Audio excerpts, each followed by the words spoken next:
বাসনা, লোভ, লালসার বশবর্তী হয়ে বারবার জন্ম মৃত্যুর চক্রে আসা। আর এই জন্মগ্রহণ করা মানেই আমাকে দুঃখ পেতেই হবে।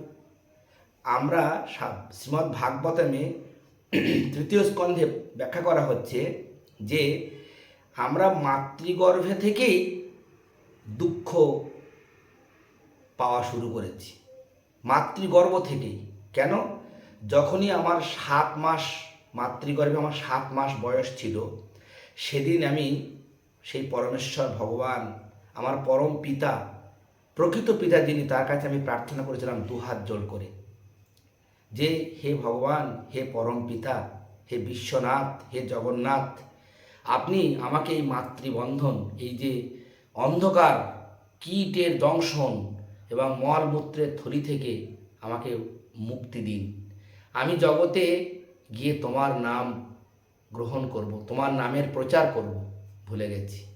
আর দেখুন দুঃখে কী জড়িয়ে গেলাম যে আমার কেন ব্যাংক ব্যালেন্সটা একটু বাড়লো না, আমার কোম্পানিটাকে আমি আর একটু, এখন 50 জন শ্রমিক আছে, আরও 50 জন শ্রমিক কেন আমি নিযুক্ত করতে পারলাম না, আমার ইনকামটা আরও আমি বেশি করতে পারছি না, আমার ছেলেটা কেন পাইলট হলো না, ছিলাম আমি কোথায়?